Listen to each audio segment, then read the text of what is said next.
Shloka number 30. समं कायशिरो ग्रीवं धारयन्नचलं स्थिरः सम्प्रेक्ष्य नासिकाग्रं स्वं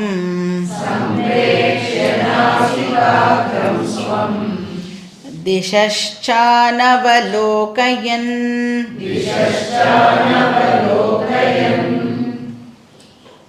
இப்போ இந்த ஸ்லோகத்தில் வந்து கிருஷ்ணன் நம்மளுக்கு பாஸ்டர் பற்றி சொல்கிறார், எப்படி உட்கார்ந்து தியானம் பண்ணணும். ஸோ எப்படி உட்காந்துக்கணும், காலை வந்து நல்லா இந்த மாதிரி மடித்து ஃபோல்டு பண்ணி தியானம் பண்ணுறதுக்கு ஜென்ரலாகவே என்ன போச்சு, சப்பலாம் மூட்டி உட்காந்துண்டா பெட்டர். ஏன் அப்படின்னு சொன்னால் நம்மளுக்கு நிறையா பேஸ் ஏரியா வந்து நம்மளுக்கு கிடைக்கும். ரொம்ப கீழெலாம் விழாமல் இருக்கிறதுக்கு இந்த மாதிரி போஸ்டர் வந்து நமக்கு ஹெல்ப் பண்ணும். ஸோ மேக்ஸிமம் பேஸ் ஏரியா வந்து இப்படி கிடைக்கும். அதுக்கப்புறம்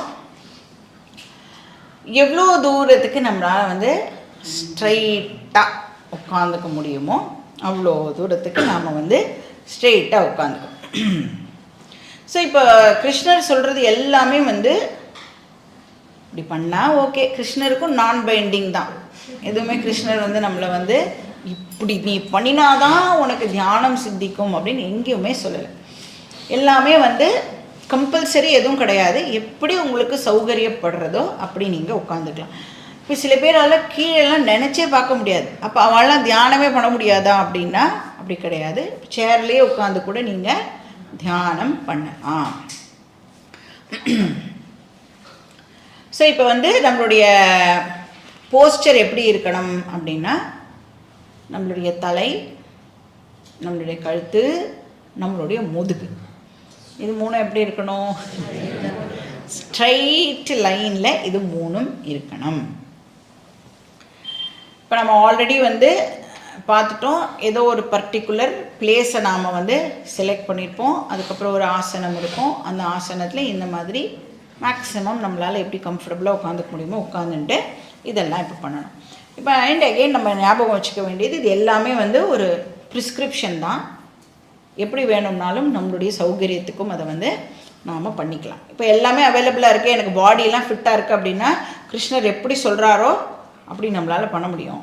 இல்லை அங்கங்கே எனக்கு வந்து பிரச்சனைகள் இருக்குது, வீட்லேயும் பிரச்சனை, உடம்புலையும் பிரச்சனை, மனசுலேயும் பிரச்சனை அப்படின்னா எப்படி எப்படி முடியுமோ அந்த அளவுக்கு நீங்கள் பண்ணினால் போகிறோம். ஆனால் கிருஷ்ணர் என்ன சொல்கிறார், தயவு செஞ்சு பண்ணு, ட்ரை பண்ணு அப்படின்னு மட்டும் சொல்கிறோம். ஸோ ஏதோ ஒரு போஸ்டரில் இப்போ வந்து உட்காந்துட்டு சமம் காய சிரோக்ரீவம், சமமாக இருக்கணும், ஸ்ட்ரைட். காய அப்படின்னு சொன்னால் உடம்பு, கிரீவ அப்படின்னு சொன்னால் கழுத்து, ஷிரஹா அப்படின்னா தலை. இது மூணும் ஒரே நேர்கோட்டில் இருக்கணும். கிரவுண்ட்லேருந்து பார்க்கும்பொழுது இது மூணும் வந்து பெர்பெண்டிகுலராக இருக்கணும். அக்யூட்டாகவும் இருக்கக்கூடாது, ஆப்டியூஸாகவும் இருக்கக்கூடாது. இப்படியும் போயிடக்கூடாது, இப்படியும் வந்து நாம் போகக்கூடாது. ஏன் இவ்வளோ பர்டிகுலராக இப்படி ஸ்ட்ரைட்டாக இருக்கணும்னு சொல்கிறா,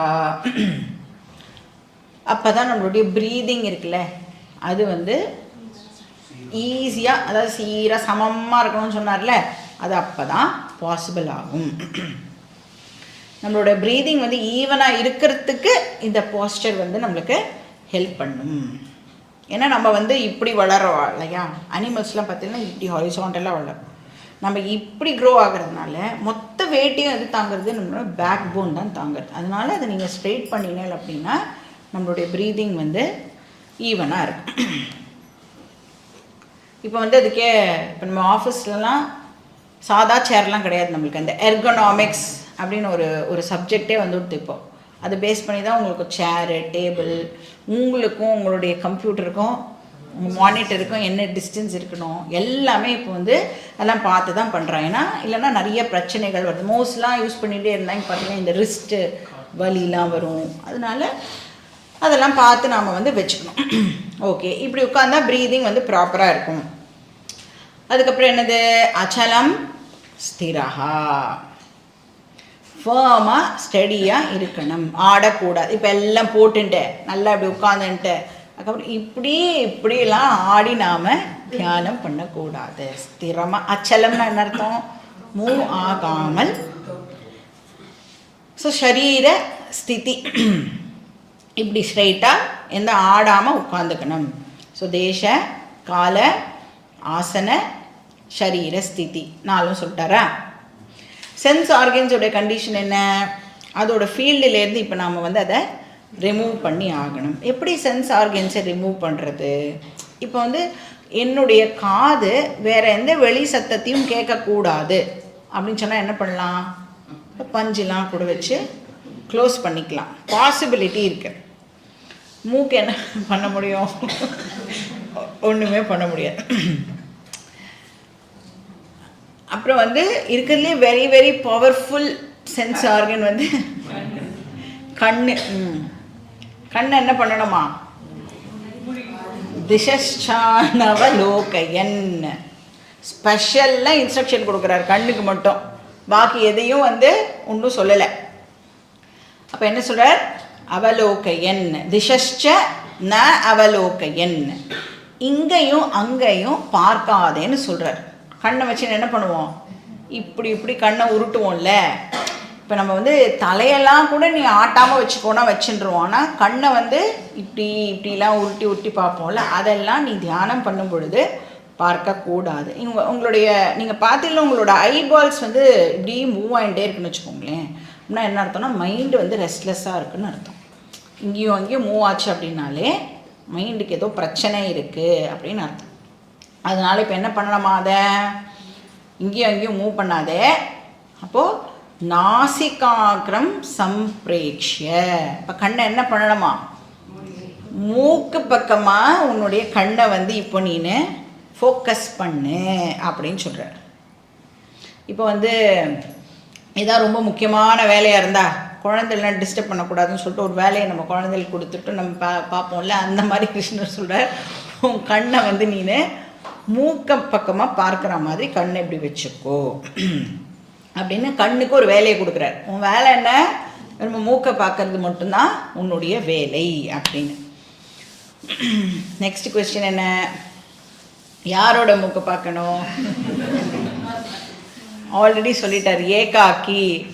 நீ மட்டும்தான் தனியாக மெடிடேட் பண்ண வரணும், கூட யாரையும் கூட்டின்னு வந்துடாத. அதனால இருக்கிறது உன்னுடைய மூக்கு தான், அதை தான் இப்போ நீனு பார்த்தாகணும். ஸ்வம் நாசிகாகிரம் அப்படின்னு சொல்கிறார். உன்னுடைய சொந்த மூக்குடைய டிப்பை பாரு. இப்போ மூக்கெல்லாம் வந்து ஷார்ப்பாக இருக்கிறவாளால் இதெல்லாம் பார்க்க முடியும். சப்பா மூக்காக இருந்ததுன்னா அவள் என்ன பண்ணுவா? ஜாப்பனீஸ் அவள்லாம் என்ன பண்ணுவா? அதுக்கு தான் முன்னாடியே சொன்னோம், இதெல்லாம் சஜஷன்.